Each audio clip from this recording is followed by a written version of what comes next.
morning. We have a lot to do today, but first let's bring the sheep in and then we'll explain. It's going to be a fun day.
Well, it has been a day.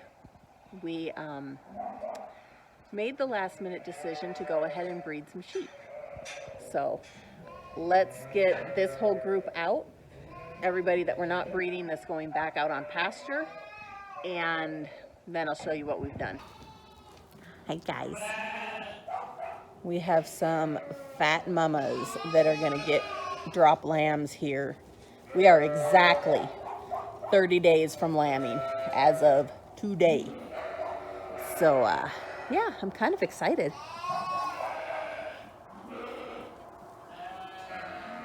You're gonna give me a baby. I know you don't want to, but you're gonna. Got bags started on some of them. Got fat bellies. And you guys, these guys are not, you're not gonna let me touch you. I know you won't. Where'd Boise go? Boise will let me play with her. Will you? No. But yeah, they are not thin. Hey, Bambi. Hey, Bambi. I was really worried bringing them in here and checking their backs that they were going to be a little skinny. These girls are as fat as toads. There is no worry for skinny mamas this time around.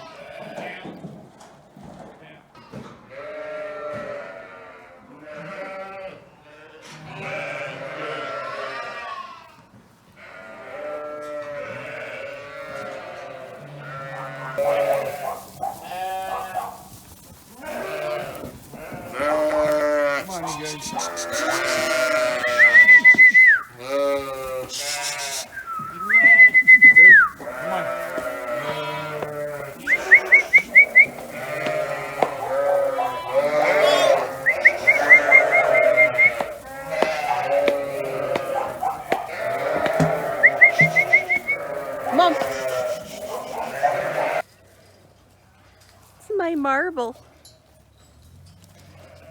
Marble's finally growing. I almost didn't recognize her in the whole bunch.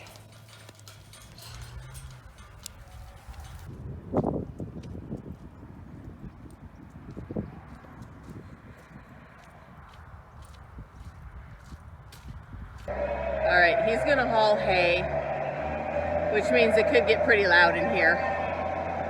But we got to talking last weekend that we were really disappointed, or I was really disappointed that we weren't doing a January breeding. So we got to talking and realized we could do a January breeding just because we don't know who got bred when the rams escaped with the group that's out back. I have this group of our 2022 lambs, ewe lambs, that were separated from everything else.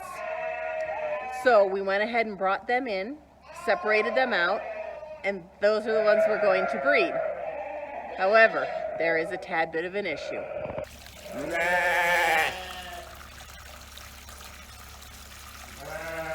This is the group we're going to be breeding. It's not a very big group. There are 53 lambs, ewe lambs, left in this group. We had 68. I don't usually censor what goes on our farm. I try to be pretty honest and let you know the ups and the downs, the highs and the lows. But the fact that we lost 15-ish lambs really depressed me, especially because they were dog attacks. We ended up losing those 15 lambs to dogs. We don't know the dogs. We never found them. I have several that are in this group that have marks on their necks where you can see the dogs went after them. They survived. That was part of why we decided to move them out of the slough, besides the fact that they were getting stuck in the muck. They were getting stuck in the muck. The dogs were coming. The dogs were killing them. Where were my dogs? I have no idea. Probably down here with the lambs, because they prefer baby lambs to bigger lambs. And it put me into a very bad place for a while, to where I was almost ready to just say, I'm done.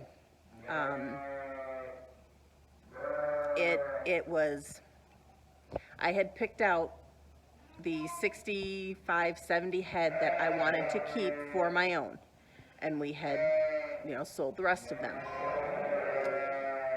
So now that I'm down to only 50, doesn't make me happy. So like I said, it was a bad couple weeks, but we got through it. I still have 53 lambs. Actually, I have more than that because we have those that we bred earlier that are due next month. So I'm still around like 60 something. But it was just bad. So like I said, I was in a bad place. I didn't want to say anything. I didn't want to record anything. I just kind of wanted it to go away. Unfortunately, it doesn't. So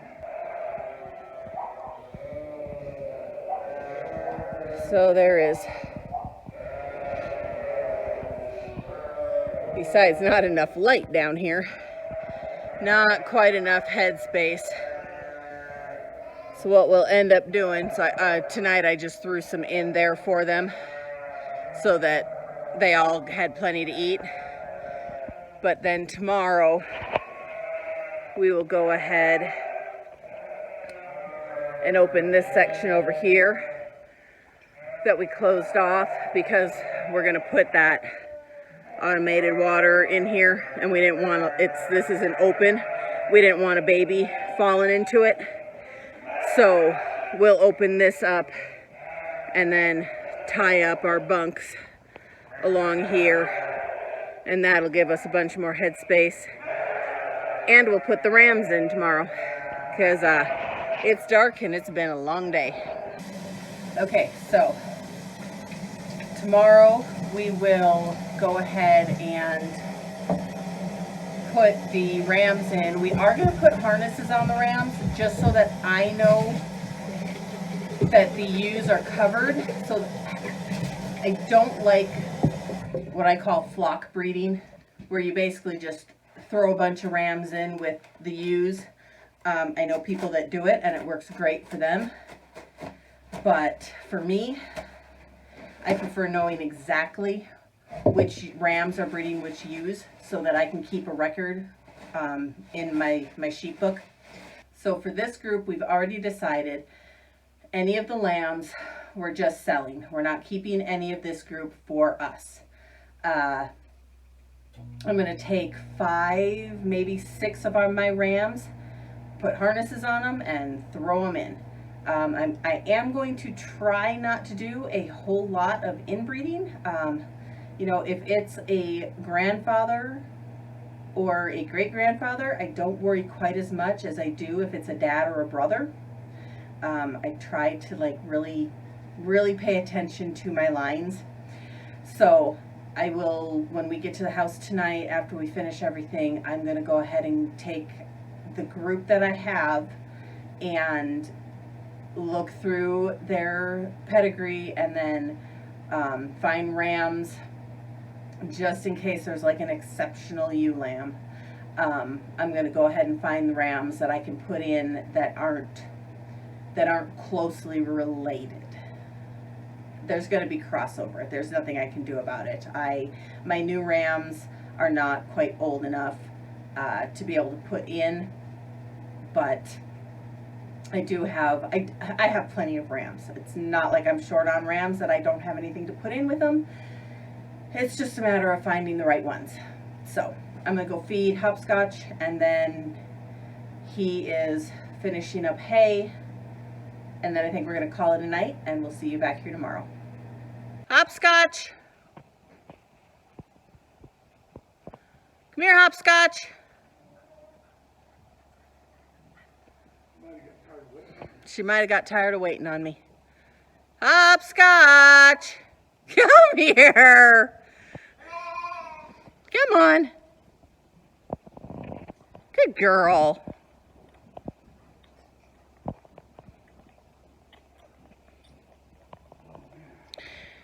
You know what, Monkey? She really doesn't like you all that much.